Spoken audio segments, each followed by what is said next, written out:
Inilah mengapa bahwa ibadah sholat bukan hanya sekedar aktivitas keagamaan, namun juga merupakan jalan untuk mencapai keseimbangan hidup dan keajaiban dalam kedamaian yang sejati.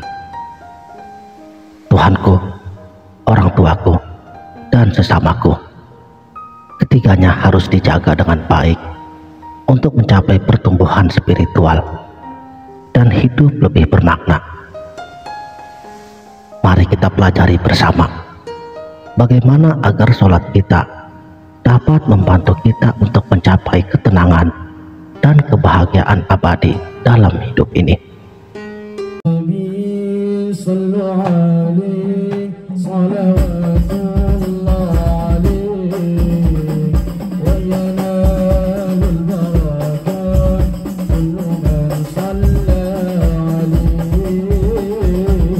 Bismillahirrahmanirrahim. Assalamualaikum warahmatullahi wabarakatuh. Salam sang sejati. Sebagai manusia, sudah seharusnya kita melakukan ibadah sholat sebagai pemujaan ataupun penghormatan kepada Allah Subhanahu wa Ta'ala. Sholat adalah bentuk komunikasi antara kita dengan Allah, dan ini juga yang akan membantu kita untuk membersihkan diri, baik secara fisik maupun batin, serta memohon pengampunan dosa darinya.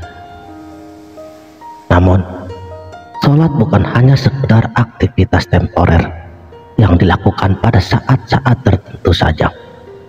Ini adalah cara kita untuk menjalin hubungan yang lebih baik dengan Allah Subhanahu wa Ta'ala, baik melalui doa, puji-pujian, dan rasa syukur maupun dengan menjalankan perintah-perintahnya. Untuk hal ini, kamu dapat melihat di video-video sebelumnya, yaitu tentang sholat taib. Kita lanjut. Tujuan terbesar daripada sholat adalah untuk mencapai pembebasan hukum sebab akibat, untuk menebus segala dosa-dosa kita, baik itu yang dilakukan dengan sengaja ataupun yang tidak disengaja. Pada saat kita melakukan ibadah sholat, kita juga harus melakukan semuanya dengan penuh bakti atau rasa cinta kasih kepada Allah. Dengan sholat inilah yang akan membantu kita untuk memperbaiki hubungan kita dengan Allah dan juga antar sesama. Dalam ranah sufistik dikenal dengan 3 sebutan: Allah, Muhammad, dan Adam. Ini adalah 3 elemen penting yang harus dijaga dengan baik untuk mencapai keseimbangan dalam hidup kita. Jika kita hanya menekankan hubungan dengan Tuhan saja tanpa tahu rujukannya, siapa yang menghubungkan diri kita dengan Allah dan siapa diri kita yang sebenarnya, bisa jadi merupakan kesia-siaan belaka. Karena sifat Allah sendiri, yaitu tidak berjirim dan tidak berjisim. Apapun yang kita pikirkan dan apapun yang kita rasakan, itu semuanya bukanlah Allah yang sejati. Makanya kita harus mengenali 3 elemen rujukan tersebut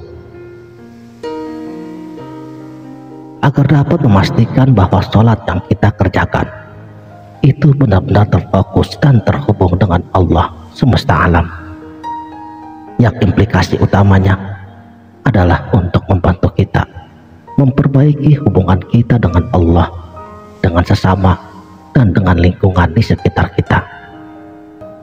Ketika kita telah menyeimbangkan 3 elemen penting ini, kita bisa menemukan kedamaian dalam kehidupan dan mencapai pertumbuhan spiritualitas dengan lebih baik daripada sebelumnya.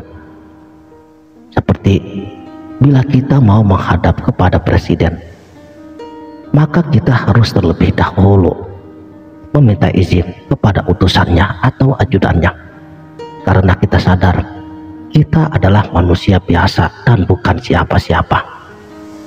Begitu juga dengan Allah, pemilik alam semesta raya ini. Kita harus tahu adab, kenali dulu utusannya agar apa yang kita kerjakan itu sampai kepada diri Allah yang sejati. Karena kita bersifat Adam. Inilah trinitas hakiki yang sebenarnya.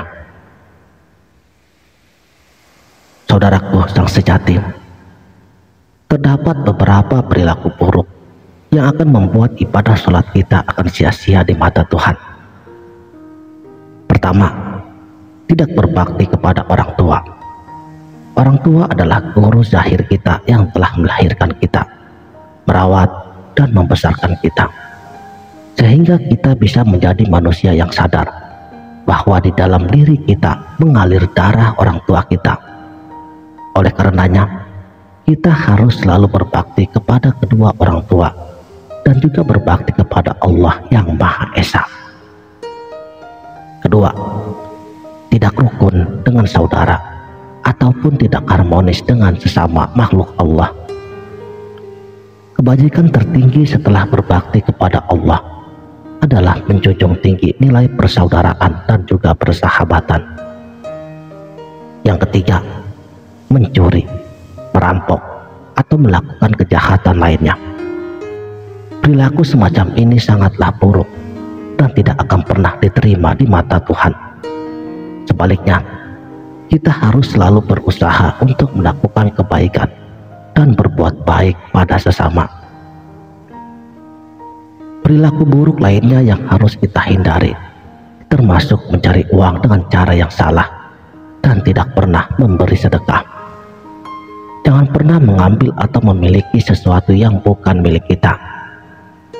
Terakhir, kita harus selalu berusaha untuk membentuk rasa welas asih di dalam diri kita sendiri.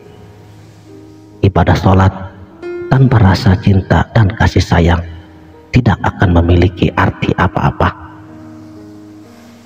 Memperbaiki hubungan dengan Allah dan membentuk rasa cinta, kasih, dan sayang yang sangat mendalam tidaklah mudah. Ada banyak rintangan dan halangan yang akan menghadang di depan kita. Tetapi ketika kita yakin pada kebenaran dan kebaikan, serta selalu mengingat Allah dalam segala keadaan yang kita lakukan, Allah sendiri akan selalu hadir memberikan support dan juga bimbingannya, dan Ia sendiri yang akan melindungi langkah-langkah kita.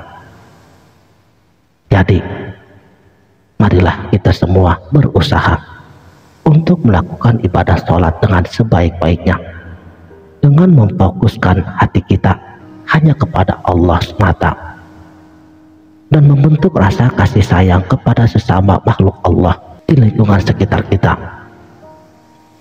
Dengan demikian, kita akan memperoleh kedamaian, ketenangan, kebahagiaan yang abadi yang kita idamkan.